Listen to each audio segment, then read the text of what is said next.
In my first life, I was the perfect husband to the perfect wife. For 8 years, I believed in the story we wrote together. Marcus and Elena, the college sweethearts who built a life from nothing. I worked from home, a quiet graphic designer, providing the steady foundation while she soared. Elena was the star, brilliant, ambitious, climbing the corporate ladder at Hartwell Industries with a ruthless grace that I mistook for strength. Our house in the suburbs, her sleek German car, the dinner parties where her colleagues praised my supportive nature, it was all part of the narrative, a perfect story. But our story had a secret co-author.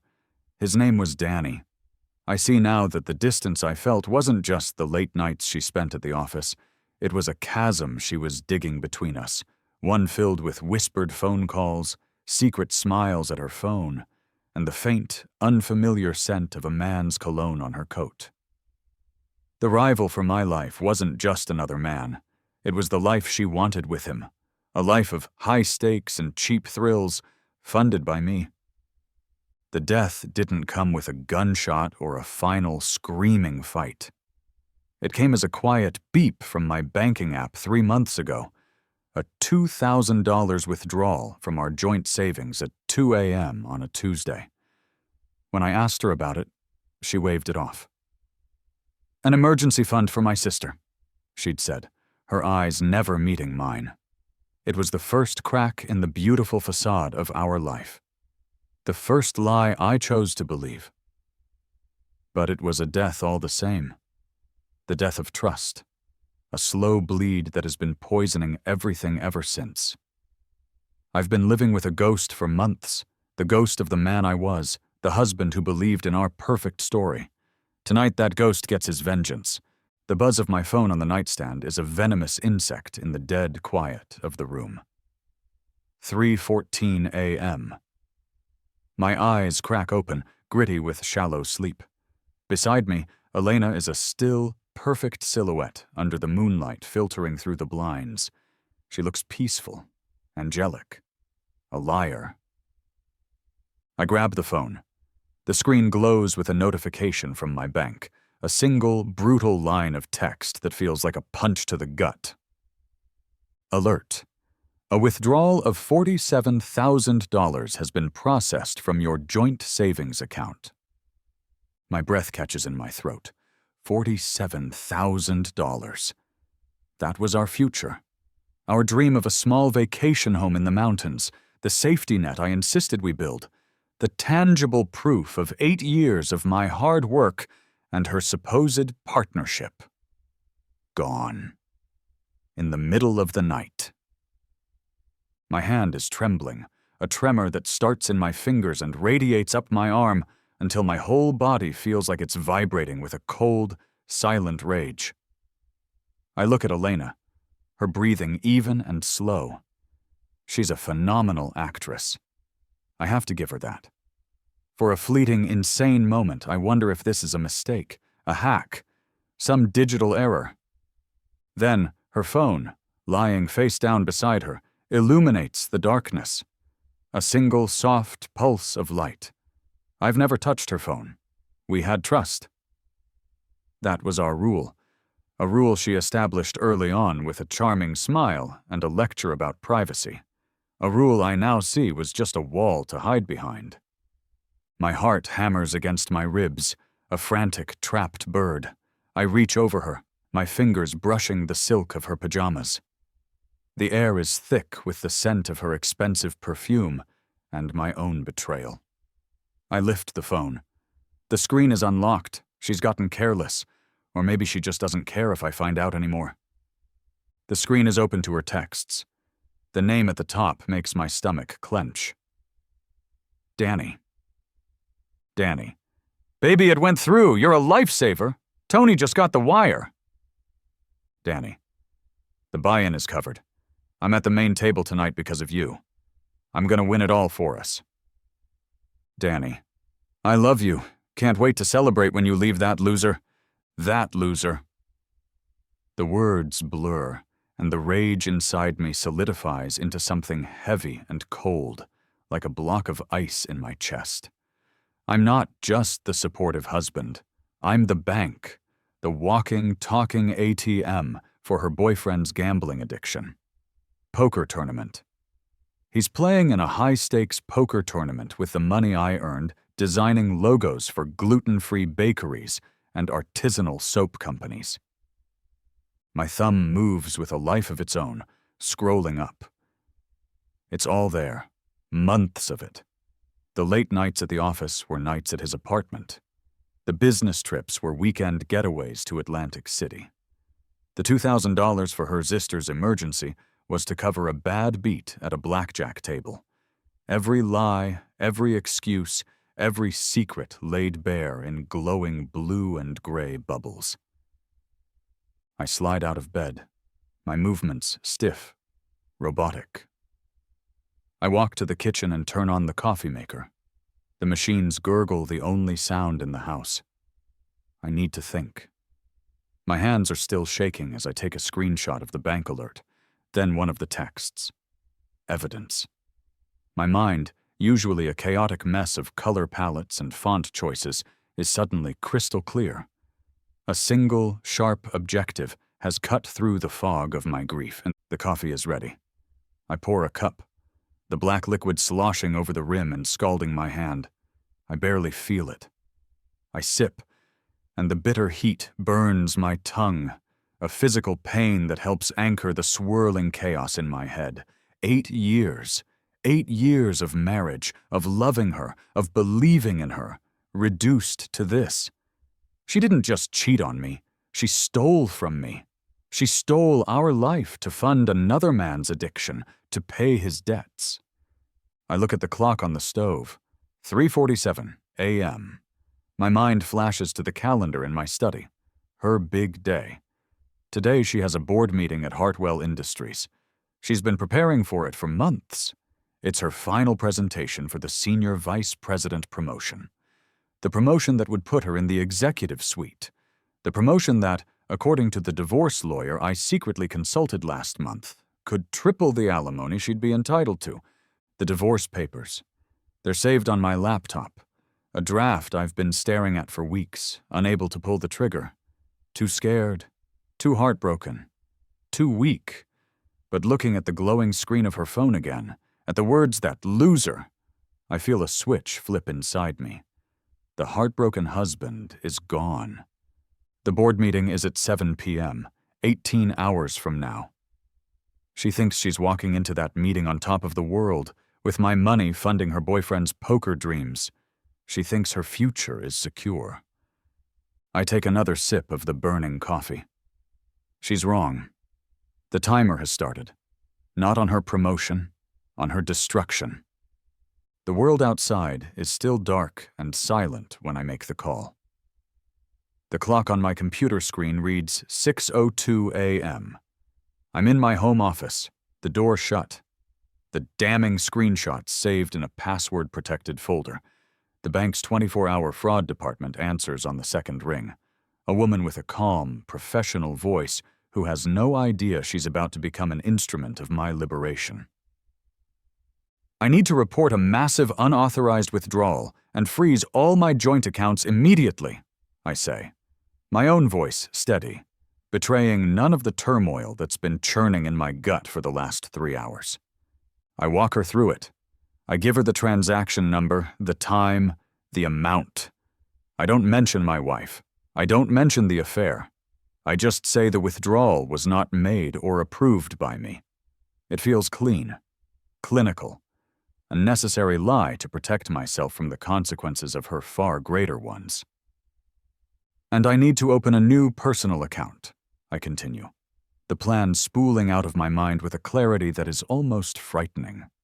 And transfer 50% of the remaining balance from all joint checking and savings accounts into it. My half? There's a pause on the other end, the clacking of a keyboard. I can do that for you, sir. Can you confirm your mother's maiden name? I give her the information, and with each answer, I feel a chain breaking. I watch on my screen as the numbers shift, as half of what we had built together flows into a space that is mine and mine alone. A fortress. The withdrawal is flagged, an investigation is opened, and our financial world is frozen solid. It takes less than 15 minutes. By 6:17 a.m., Elena's financial umbilical cord has been severed. I spend the next 2 hours mapping it out. I update the divorce papers, adding clauses about financial infidelity and dissipation of marital assets. I pull every bank statement from the last year, highlighting not just the big withdrawals, but the dozens of smaller ones I'd never questioned. Venmo payments to Danny listed as dinner, ATM withdrawals near his apartment, charges from bars I knew she never went to. The picture it paints is ugly and complete. At 8:30 a.m., my phone rings. It's her. I let it go to voicemail, a small, petty act of control that feels immensely satisfying. A minute later, a text. Elena, my card was just declined at Starbucks. Fix it. The entitlement is breathtaking. Not, is something wrong? Not, did you see the withdrawal? Just a command. I stare at the message, a slow smile spreading across my face. It's the first time in years I've felt anything other than a dull ache of anxiety around her. This feels different. This feels like power. I wait a full 5 minutes before I call her back. I want her to stew in it. I want her to feel that flicker of panic. When I dial, she picks up instantly. Marcus, what the hell did you do to our money? She hisses, her voice a low, furious whisper. I can hear the cafe noise in the background, the hiss of the espresso machine, the murmur of other customers. She's embarrassed. Good. I keep my voice calm, almost placid. I did what you should have done, Elena. I protected it. Protected it? I can't even buy a cup of coffee. Our accounts are frozen. What is going on? There was a large, unauthorized withdrawal last night, I say, the words tasting like righteous victory. $47,000. I assumed it was fraud, so I had the bank freeze everything until they can investigate. There's a beat of stunned silence on her end. I can almost see her mind racing, the gears turning as she tries to formulate a lie big enough to cover this. 47. Oh my God, I had to move some money for a family thing. I was going to tell you. A family thing? I ask, letting the question hang in the air. That's interesting, because your phone seemed to think it was for a poker tournament. The silence that follows is different. It's not the sound of her thinking. It's the sound of her breaking. The air crackles with her shock, the sudden, terrifying realization that her carefully constructed world has just been detonated. You went through my phone, she whispers, her voice shaking with a mixture of rage and fear. You used our joint account for your boyfriend's gambling debts, I counter, my voice still even, still cold. I think that evens the playing field, don't you? You have no idea what you're talking about. Don't I say, and for the first time, I let a sliver of the anger seep through. I know about Danny. I know about his bookie. I know he needed the buy-in for a tournament last night, and you stole our future to give it to him. So no, Elena, I won't be affixing it.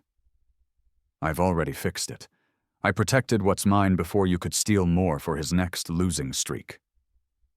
I hear a sharp intake of breath, a choked sob of either fury or panic. I can't tell which. I don't care.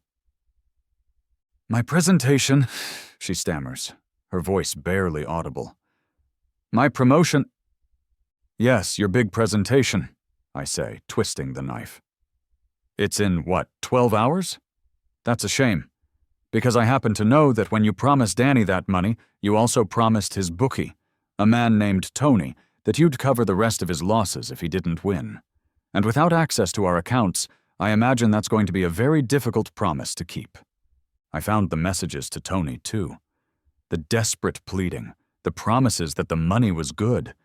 She hadn't just paid for the buy-in, she'd made herself the collateral for his entire gambling life. Marcus, you can't do this, she pleads, the anger gone, replaced by pure, desperate fear. You'll ruin me. You ruined us, Elena, I say, and the words are simple, true, and final. You have 12 hours to figure it out. I hang up the phone. I lean back in my chair. The silence of my office a stark contrast to the storm I've just unleashed. For the first time, I'm not the victim in this story. I'm the author of its ending. The parking garage of the Hartwell Industries Tower is cool and smells of concrete and exhaust fumes. It's a sterile, impersonal space, much like the corporation Elena has dedicated her life to. I'm parked on the 3rd level, in a spot that gives me a clear view of the main entrance lobby. It's 10 a.m. She's been at the office for an hour, probably running on adrenaline and sheer terror, trying to salvage her career and figure out how to pay off a gangster. I should feel some pity. I don't. I feel a cold, detached curiosity. I want to see her next move. I didn't come here to confront her. I came to watch, to gather more information. My quiet life as an observer, the guy in the background, has finally become a strategic advantage. She'll never expect me to be here, hiding in plain sight. For an hour, nothing happens. I watch employees stream in and out, clutching lanyards and coffee cups. They all look so important, so busy, cogs in the machine that Elena was so desperate to command. Then I see him. Danny. He pushes through the revolving doors like a man being chased. He's sweating, his hair is a mess, and his eyes dart around the lobby frantically.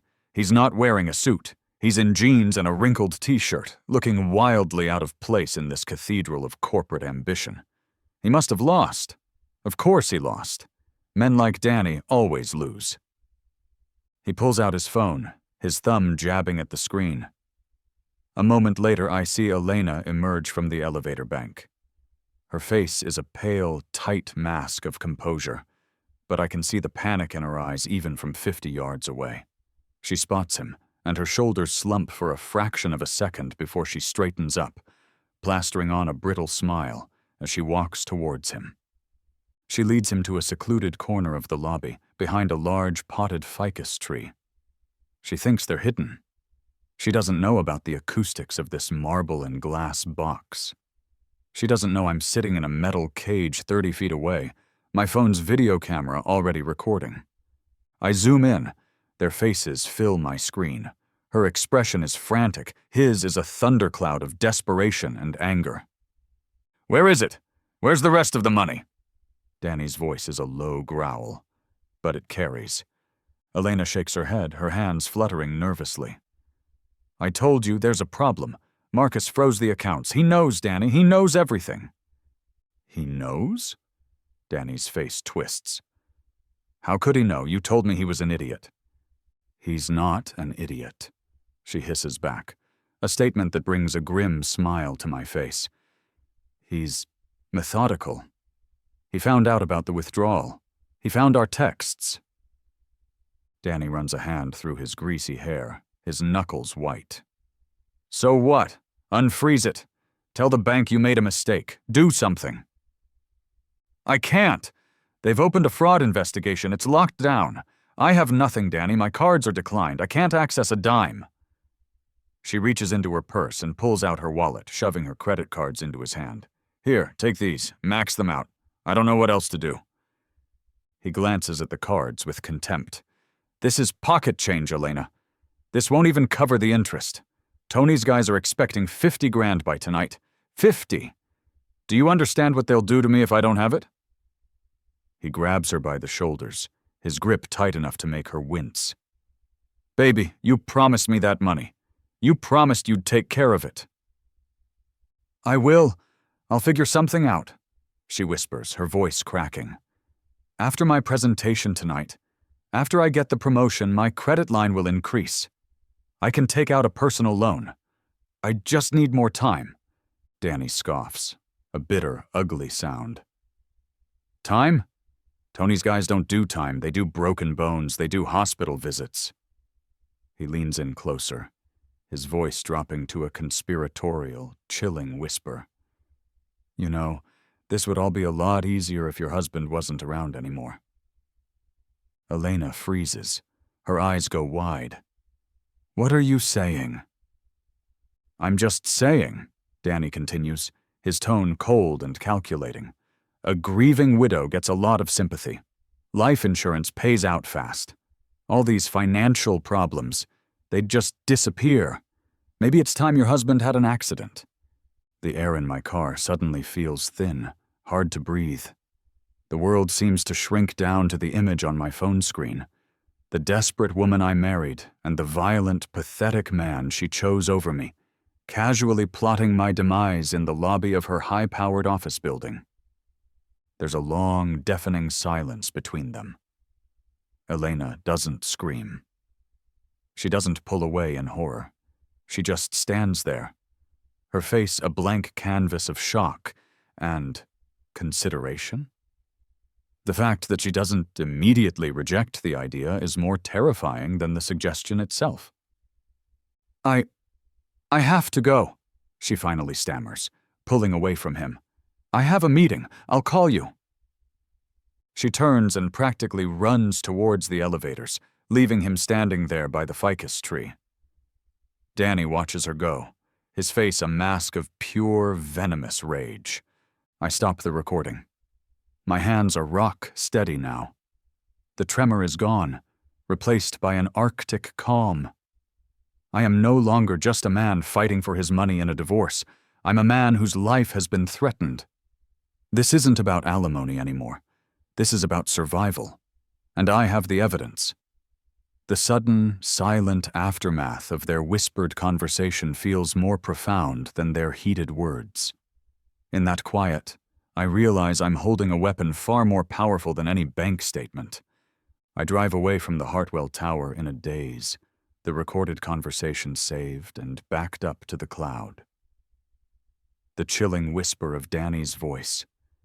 Maybe it's time your husband had an accident echoes in my head. An hour ago, I was a man fighting a financial battle. Now I feel like a character in a low-budget thriller. The world feels tilted on its axis, surreal and dangerous. My plan to expose her financial infidelity seems almost quaint in comparison to the raw, criminal threat now hanging in the air. What do I do with this? Go to the police? They'd listen, maybe file a report, but what could they prove? It was a whispered suggestion, not an explicit plot. It would be my word against theirs. I'm pulling into my driveway when my phone rings. The caller ID reads Jake. My brother. My anchor in this storm. I answer, my voice hoarse. Hey man, you okay? You sounded different this morning, he says, his voice laced with concern. Jake is 2 years younger than me, but sometimes he feels like the older brother. He's an IT security consultant, a digital bloodhound who lives and breathes data, firewalls, and encrypted networks. He's sharp, cynical, and the only person in the world I've told the full, unvarnished truth about Elena. I'd sent him a text this morning, a brief summary of my 6 a.m. call to the bank. I'm a long way from okay, Jake, I say, the words feeling heavy and inadequate. You're not going to believe what just happened. I tell him everything.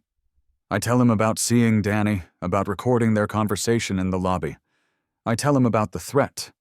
I expect him to tell me to go to the cops, to get a restraining order, but he's silent for a long moment, and when he finally speaks, his voice is tight with a controlled fury I recognize. It's the same tone I heard in my own voice when I confronted Elena. The police are useless right now, Marcus. That's a long game. You need a short game. You need to end this. Today. End this how? Jake, they were talking about killing me. I know. And that's why you're going to bury them, he says, and I can hear the click of his keyboard in the background. I've been doing some digging since you texted me. I got curious. Curious how? Elena's company, Hartwell Industries, he says, his voice low and intense. They had a minor data breach last year, nothing major, but it meant they had to bring in outside consultants to patch their security. One of those consultants was a buddy of mine. He left a few back doors for maintenance purposes. You know? My heart starts to pound again, but this time it's not from fear. It's a surge of adrenaline, of something that feels dangerously like hope. Jake, what did you do? I didn't do anything, he says quickly. My friend, however, still has access. And when I mentioned your situation, he felt a civic duty to run a few diagnostic checks on their internal accounting servers. Specifically, he looked at executive expense accounts and vendor payment logs, especially the ones manually approved by one Elena Morrison. The world outside my car window seems to fade away. All my focus is on my brother's voice, on the words he's about to say. Marcus, Jake says, his voice dropping even lower. It's not just your money. She's been stealing from them too, for months. The air leaves my lungs in a rush. What? It's sophisticated. She's been creating phantom vendor invoices. Small amounts at first, a few thousand here and there, just under the threshold that would trigger an automatic review. She approves the payments, and the money gets wired to a shell corporation. A shell corporation that I traced back to a holding company, which is registered to, guess who? Danny, I whisper, the name tasting like ash. Daniel Danny Petrocelli, a man with a long history of gambling arrests and 2 failed businesses. She's been embezzling from her company to cover his debts for at least 8 months. The amounts have been getting bigger, more reckless. There's a payment for $30,000 that went out just last week. I lean my head back against the seat, my mind reeling. The $47,000 from our account wasn't the start of her desperation. It was the end game. She must have hit a wall at work, couldn't pull any more money out without getting caught. So she came for our savings. It's worse, Marcus, Jake says, his voice grim. My friend also found a system-wide notification. Hartwell Industries is starting a surprise internal audit, a full forensic accounting of all departments. It starts tomorrow morning. An audit. The word hangs in the air, a beautiful, perfect guillotine. She's trapped, I say, the realization dawning on me like a sunrise. She has no idea it's coming. She has no idea, Jake confirms. Right now, she thinks her only problem is you and a $50,000 debt to a bookie. She has no clue that in less than 24 hours, a team of accountants is going to uncover a felony embezzlement scheme that will not only kill her career, but send her to prison. The power dynamic has not just shifted. It's been completely inverted. I was the one feeling cornered, the victim of a plot. But Elena is the one in the cage, and the walls are closing in by the hour. She doesn't know it yet, but she is utterly, comprehensively doomed. And her fate is no longer in the hands of some back-alley bookie. It's in mine. I look at the clock on my dashboard. It's almost noon. I have the recording of the threat. I have my own bank statements. And now, thanks to Jake, I have the keys to her destruction. Jake, I say, a plan forming, cold and sharp in my mind. Can your friend get you proof of this? The invoices, the wire transfers, can you get it to me? He's emailing me a secured file as we speak, Jake says. What are you going to do? Elena thinks she's cornered me, I say, the last vestiges of fear and grief burning away, replaced by an icy resolve. But she's the one who's trapped herself, and now I hold all the cards. I think of the poker tournament she funded. The irony is so thick I could choke on it. I'm not just going to the police, Jake. I'm going to her CEO, and by the time her board meeting starts tonight, she won't be getting a promotion. She'll be lucky to avoid a perp walk. The elevator ride up to the 45th floor is silent and smooth. The air inside the car is cool, conditioned, smelling faintly of clean metal and corporate ambition. I hold a simple manila folder in my hand. It feels impossibly heavy, weighted with the digital ghosts of Elena's crimes. Jake's friend delivered. The file contained everything: copies of the fake invoices, screenshots of the wire transfer confirmations, the registration details for Danny's Shell Corporation. It's an open and shut case, a neat little package of felonies. The clock on the elevator's digital display reads 3:58 p.m. I'm 4 hours early for my unscheduled appointment with her CEO. First, I have a meeting with my wife. The doors slide open to the executive floor. The carpet is plush, the art on the walls is abstract and expensive, and a quiet hum of productivity fills the air.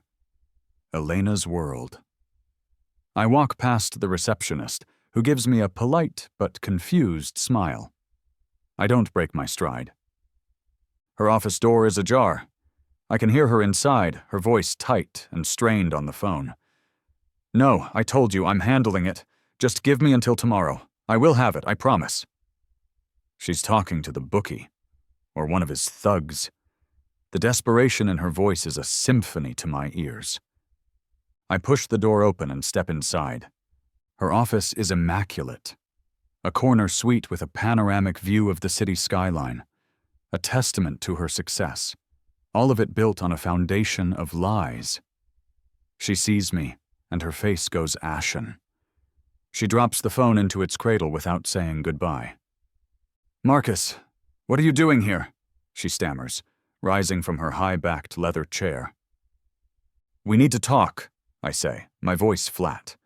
I walk to her desk, a massive slab of polished mahogany, and place the folder on its surface. I slide it towards her. "Open it."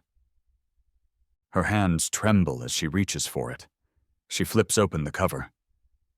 The first page is a bank statement from our joint account. The $47,000 withdrawal highlighted in fluorescent yellow. She looks up at me, a flicker of defiance in her eyes. "We've been over this," she says, trying to regain some semblance of control. "Keep going," I say softly. She turns the page.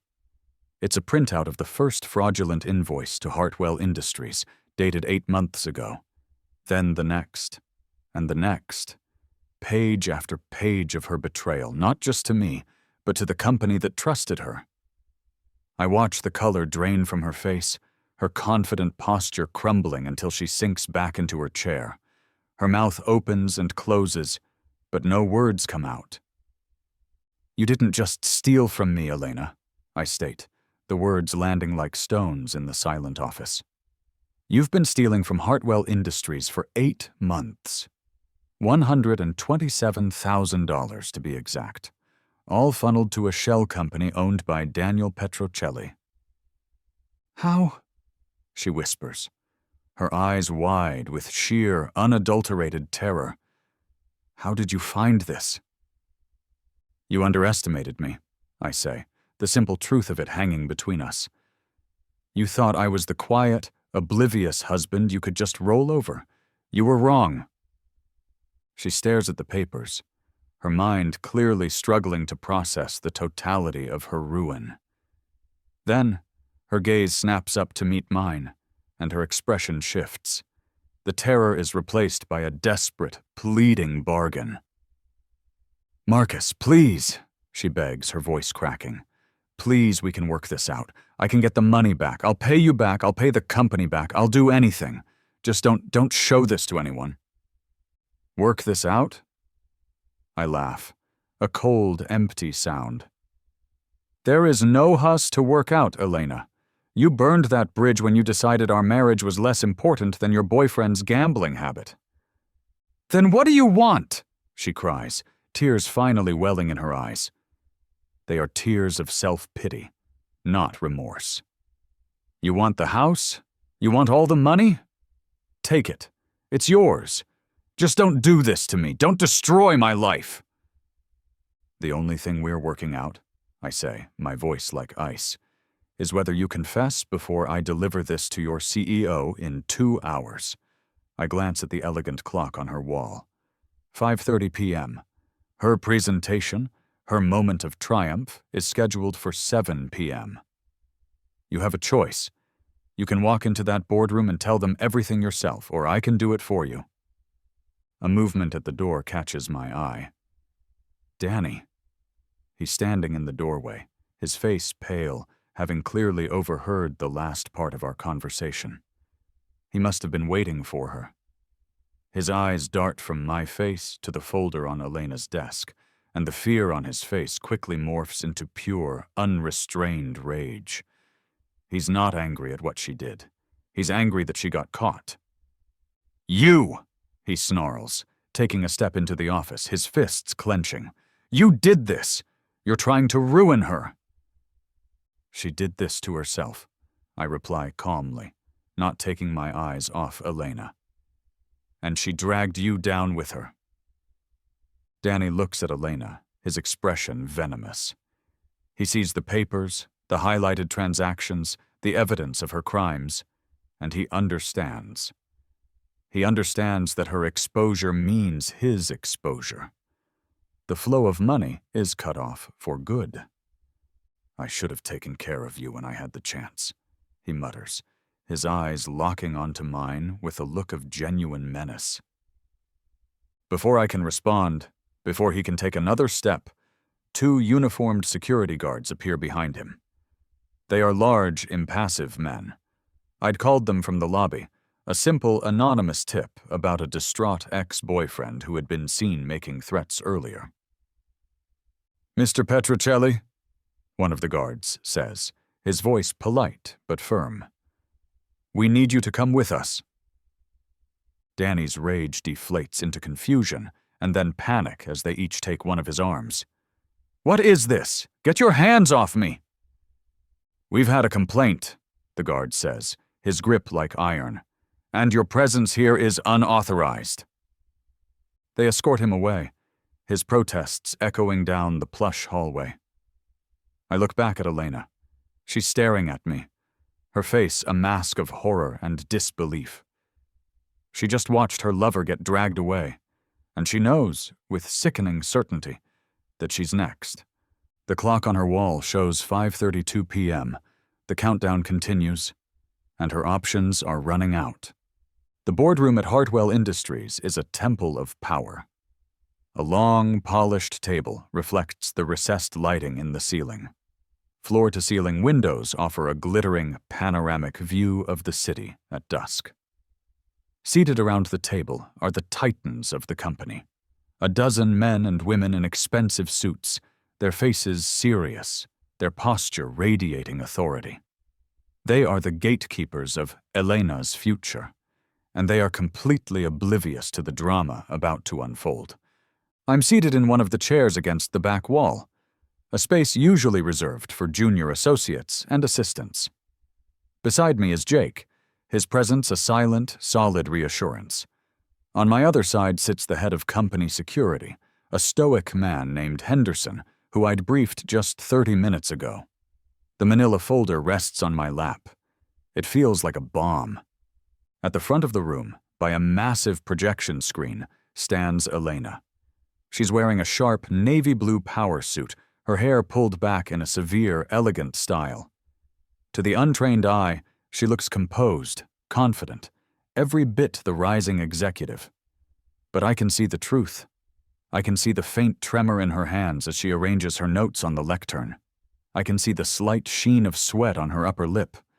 I can see the frantic, hunted look in her eyes as she scans the room, her gaze skipping right over me as if I'm invisible. She's a cornered animal trying to pretend it isn't surrounded. She didn't confess? I knew she wouldn't. Her pride, her pathological inability to admit fault, wouldn't allow it. She's betting everything on one last, desperate bluff. She's betting I won't go through with it. The CEO, a silver-haired, formidable man named Mr. Davies, sits at the head of the table. He clears his throat, and the low murmur of conversation in the room ceases. All right, let's begin. Elena, the floor is yours. We're all eager to hear your projections for the next quarter. Elena plasters a smile on her face. It's a ghastly, brittle thing. Thank you, Mr. Davies. members of the board, I'm incredibly excited to walk you through the strategic initiatives that I believe will— Actually, Elena, Mr. Davies interrupts, his voice calm but carrying an undeniable edge of command. Before we discuss quarterly projections, there's another matter that has just been brought to my attention. A matter of some urgency. Elena freezes, her mouth slightly open. The smile melts from her face, replaced by a look of pure confusion. Mr. Davies turns his head slightly and nods, almost imperceptibly, in my direction. That's my cue. I stand up. The dozen pairs of powerful eyes in the room swivel towards me. I feel a wave of nervous energy, but my resolve is like a rock. I walk forward, my footsteps silent on the thick carpet, and place the folder on the polished table in front of Mr. Davies. My apologies for the interruption, I say, my voice clear and steady, amplified by the perfect acoustics of the room. My name is Marcus Morrison, and there's something the board needs to know about a series of financial irregularities within this company. Elena makes a small, choked sound. All eyes are now on her. Mr. Davies opens the folder. He glances at the first page, then the second. His expression, already serious, hardens into a mask of cold fury. He looks up, not at me, but at Elena. Elena, he says, his voice dangerously quiet. Perhaps you can explain this. I step back as Mr. Davies addresses the room, but I'm the one who answers his question. For the past 8 months, I announce, my voice ringing with authority, Elena Morrison has systematically embezzled $127,000 from company accounts. A collective gasp ripples through the room. The board members stare at Elena, their faces a mixture of shock and disbelief. "That's a lie!" Elena finally shouts, her voice shrill, cracking under the pressure. "He's lying! My husband is trying to destroy me because I want a divorce. This is a personal vendetta." Is it? I ask calmly. I walk to the front of the room and connect my phone to the projector. With a click, the first image appears on the massive screen behind her, a copy of a fraudulent invoice with her digital signature glowing at the bottom. I click again. A wire transfer confirmation to the shell company. Click. The registration documents for that company, with Danny's name clearly visible. I narrate each slide, my voice a dispassionate, clinical death knell to her career. Elena watches the evidence of her guilt play out on a 10-foot screen, her face crumbling. The facade of the powerful executive shatters, revealing the terrified, cornered criminal beneath. The board members are murmuring now, their shock turning to anger. This is doctored! It's fake!" she insists, her voice rising with hysteria. She turns to the CEO, her eyes wild with panic, and in a moment of stunning delusion, she seems to forget where she is entirely. "Your Honor," she pleads, her voice ringing with a desperate formality. "He's twisting everything. This is a domestic dispute. It has no place here." Mr. Davies stares at her, his expression one of utter contempt. "Mrs. Morrison," he responds, his voice dripping with ice. "This is not a courtroom, though I suspect you'll be seeing the inside of one very soon. These transactions originated from your company login. They were authorized with your digital signature, and they were wired to an account belonging to a known associate of yours. This is not a domestic dispute. This is grand larceny." He gestures to Henderson, the head of security. "Please escort Miss Morrison from the premises and notify the authorities." As Henderson steps forward, a commotion erupts at the boardroom door. 2 police officers, accompanied by the building security who had detained Danny earlier, step inside. "Elena Morrison," one of the officers says, "you're under arrest for embezzlement and fraud." The finality of it sucks the air out of the room. Elena stares at them, her mouth agape, her body swaying as if she might collapse. The fight is gone. There are no more lies, no more bluffs. There is only the cold, hard reality of her ruin. As they lead her out of the room, her hands cuffed behind her back, she doesn't look at me. She just stares straight ahead, her eyes vacant, seeing the wreckage of the life she threw away. The room is silent for a long moment, the remaining executives staring at the empty space where she once stood. The presentation she was supposed to give, the triumphant climax of her career, is still on the screen behind me, a monument to her greed and her spectacular fall. As the police lead a handcuffed, weeping Elena out of the boardroom, the stunned silence gives way to a low hum of urgent, shocked whispers. The executives are huddled together, their faces grim. Mr. Davies is on the phone, his voice a low, angry growl as he speaks to the company's legal counsel. The spectacle is over. The bomb has detonated, and now they are left to sift through the wreckage. Jake comes up beside me, clapping a hand on my shoulder. His eyes are wide, but he's smiling, a look of grim satisfaction on his face. "Congratulations, Marcus," he whispers, his voice filled with a mixture of awe and relief. "You just won the biggest bet of your life." I look at the chaos she's created, the career she torched, the trust she shattered. It doesn't feel like winning. It feels like surviving a natural disaster. It feels like closure. 6 months later, the house is filled with the scent of fresh paint and sawdust. The oppressive quiet that defined the last year of my marriage has been replaced by the noise of renovation, of creation. I'm standing in what used to be our living room, now a wide-open space with new hardwood floors and walls painted a calm, clean white. I'm rebuilding, piece by piece. The divorce was finalized quietly, almost anticlimactically. Elena, facing a mountain of undeniable evidence, pled guilty to embezzlement from her prison cell. She accepted a deal that will keep her behind bars for the next 3 to 5 years. She never fought me on the divorce settlement. She signed the papers without a word, surrendering the house, the car, and any claim to my assets. Humiliation, it seems, had finally silenced her. Hartwell Industries, in an effort to avoid a protracted and embarrassing public lawsuit, offered me a substantial settlement, a thank you for my discretion, and a way to compensate for the corporate funds that had been laundered through my life. It was a generous sum, more money than I'd ever seen in one place. That, combined with my half of our assets, left me in a position I'd never imagined. I was not just stable, I was wealthy. Her greed had inadvertently become my fortune. Danny, I learned, was arrested the same day. His bookie, facing his own legal troubles, was more than happy to cooperate with the police in exchange for a little leniency.